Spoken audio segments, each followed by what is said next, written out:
I'm gonna get back when I feel like, when I feel like, when I feel like, when I feel get back when I feel like.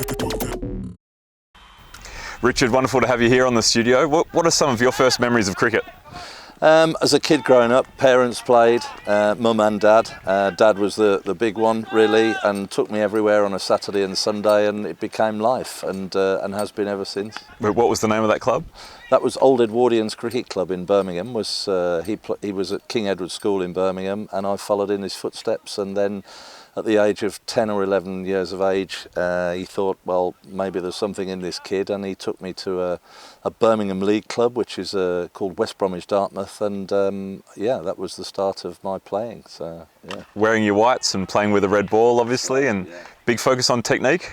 Absolutely, it was. Yeah, I was lucky enough to play in the county age group system at Warwickshire County Cricket Club. So started out in the under-13s, went all the way through to play some county second 11 cricket. Never good enough to get to the next stage, like many of us. But yeah, that and together with my club cricket was the staple diet. Yeah. And you're a batter, a bowler, or all-rounder? All-rounder. Yeah, a seam bowler and a batter, right-handed, both of them. Yeah. And obviously you're a very influential coach and mentor to a lot of cricketers in Europe now. How did you get into coaching?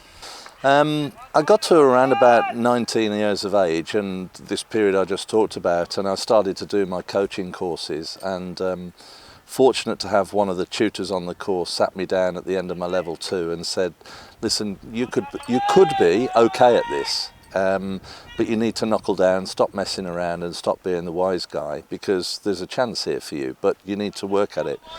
And then that was kind of a moment in time where I thought nobody had ever said this to me before, either educationally or from a cricketing point of view, that there was something in it. My dad was also a cricket coach, so I had another push from that, and it really went from there. So and then fortunate when I didn't make it playing professional cricket, that Warwickshire County Cricket Club took me on, and had 20 very pleasant years there. So yeah. Right. What do you think are the most important aspects of being a cricket coach? To understand people, first and foremost. I think we spend a lot of time looking at technique, or coaches can get carried away with technique. So really understanding the person that you're dealing with and getting to know them, getting to know what their drivers are, how they tick, and getting to understand how the best way to communicate with them. And once you know that, I think then you can start to work on any aspects of the game. So that would be the critical element. A lot of people jump in with technique, but actually we're all different, and you need to have lots of strings to your bow as a player, but you also have a lot of strings to your bow as a coach to know how to approach different people. Yeah, but for myself as a cricketer, it was technique, and it used to drive me crazy because I thought that technique was the only thing that was going to make me successful. Now I'm the cricketing coach of a 5-year-old boy, my own son, and for me it's never been about technique.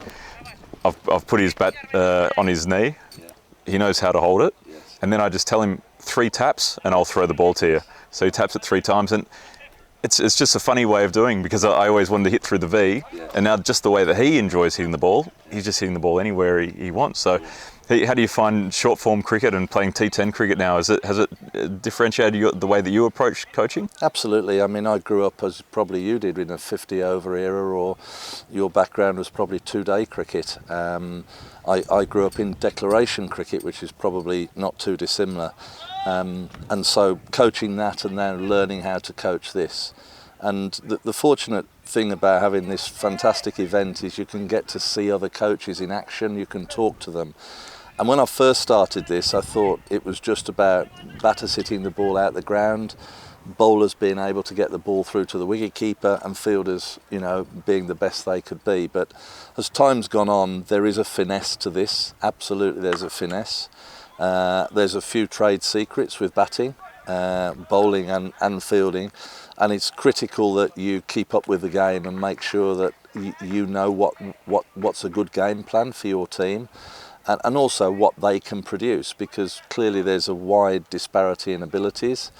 So making sure that you're really clear with those 3 elements of the game to your team, and that they can go out, they use the phrase, don't they, execute the skills, which I hate a bit, but go out and do it basically, practice it hard, and go out and do it. And like with any sport, it's about volume, volume, volume, volume. So even with your 5-year-old, it's about enjoyment first, then it's volume. And it's not rocket science, really. Yeah, now I've got 50 foam balls in a bucket next to me, and yeah, it is volume. I think hitting a lot of balls is absolutely key. But when you say there's a few secrets to T10 cricket, you don't have to expose those secrets, but I guess those secrets change depending on the opposition as well, They right? do, yeah. You know, we've seen, you know, throughout this tournament here that people that have got variety are the ones that perform best and have got success out of it. So having a left arm bowler, having a right arm bowler, having out and out pace is an absolute gold dust, as we've seen. Having people that can spin the ball even on an artificial surface and change pace. And if you've got those mixes with the ball, then you've got everything at your armoury. If you've got 4 right arm seamers, then you're going to be limited to the way that you can control the game. And then having the ability as a player to work out batters if you're bowling. So where do I need to bowl and where don't I need to bowl to this guy, but doing it quickly. And that's a skill in itself that comes with experience. I think batting wise, getting bat on ball is absolutely critical in this cricket, even if you can't smash it out of the park. Making sure that the scoreboard's ticking over. Simple stuff like maximising power plays, calling well, running between the wickets well. And if the boundaries come along, then that's a bonus. And I think when we grew up, you know, you talked about playing yourself in, getting your 1s and 2s, 4s and 6s. This game is about, can I hit 6s and 4s? And if I can't, then I need to come down the gears and make sure that I rotate the strike. And for many people, that takes quite a mental change to do that. Yeah, I think, and even a single is a win to the bowling team. Absolutely. Right? So if you're used to getting a good length ball and you're going back and across and punching to the cover boundary for one, this is such a huge win for the bowling team. But also if there's 60 balls, I mean, if you can bowl 60 different balls, then it's going to be an advantage.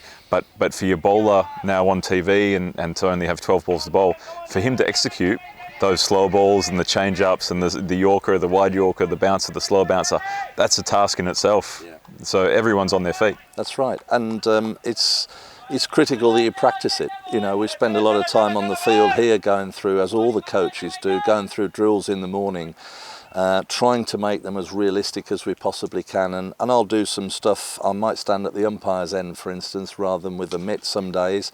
And as the bowler passes me, I'll just shout out Yorker, wide Yorker, slower ball, so that they have to change technique, because a batter is 25 yards away from you right now. As you get into your delivery stride, he might look to get deep in the crease, he might look to come at you, and you've got to be able to adjust quickly. And that takes some training and some skill from them. So it's really important that you practice. Yeah, and being head coach of the Cyprus national team, what are some of your first memories of cricket in Cyprus? I first went to Cyprus around about 30 years ago on a holiday. Really loved the place. Read about cricket in the newspaper there and thought, blimey, there's cricket here, is there? And then I went and watched a couple of games quietly, and then within about 12 months found myself selected on an MCC tour to go and play Cyprus for a week. And we played, 6 or 7 games in the week. Mike Gattin was our captain on that tour, and as most countries do, they always pick your brains and, you know, how do we do this, how do we do that? And I was very fortunate at the time. The chairman was a guy called Steve Carr from Yorkshire, and he said to me, would you be interested in coming back and helping? And of course I did. I eventually bought a house there for some time, and I've been going back and forth now for about 20 years, save and except when I've been in work in another European country. So you can't obviously be a coach of a national team when you work in another European country. But when that changed and I was back in the UK, Mohammed Hussain, a fantastic chairman of Cyprus Cricket, he said, listen, will you come back and help the boys again? And other than COVID, it's been fantastic. Yeah, no, that's a fantastic story. And Mohammed has done a phenomenal job there. Yeah. Cyprus is actually built for cricket, right? I mean, the weather that you have there all year round. Yes. Cricket cricket. Yeah, There's a lot of immigrants from cricket-loving countries as well, and the there sky's the are, limit there. there's, when I first went there, I would say there was a fair amount of expat cricket, but it was predominantly South Africans, English, Australians. There wasn't the volume of South Asian cricketers that there is there now. And there was probably down about 6 or 7 teams playing quite friendly cricket.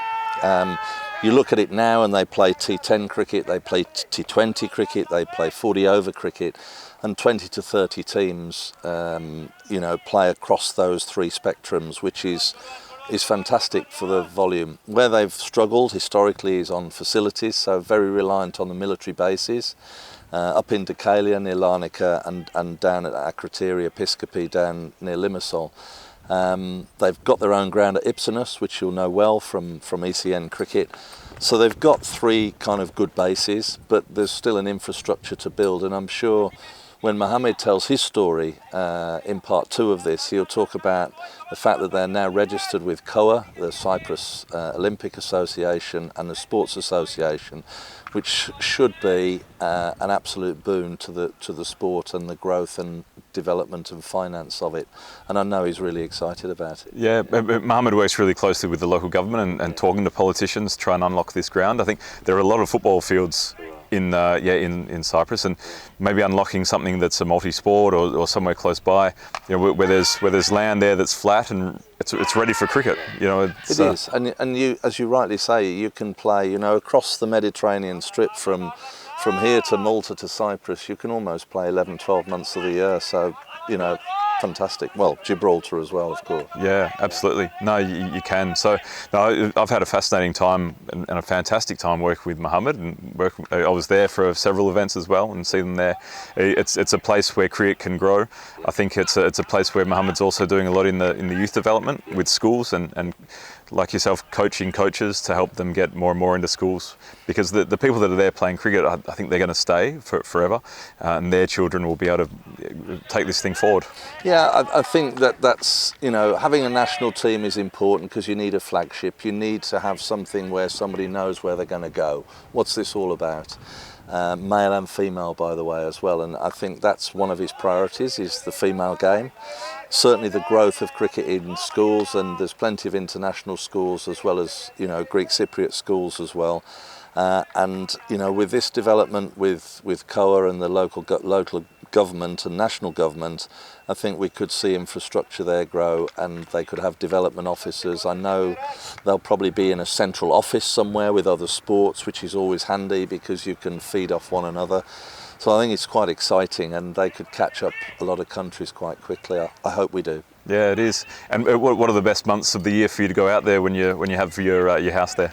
Around about March time is a beautiful time of the year, and also right now, actually October. It's a little bit too warm for me and actually cricket stops in Cyprus for a period in the high summer, and rightly so. It's ridiculously hot. But really from this period on is a fantastic time of the year to play cricket there, yeah. Sounds good to me. No, Cyprus is wonderful. It's been wonderful having you here. Thanks for all the support you've been given to European cricket.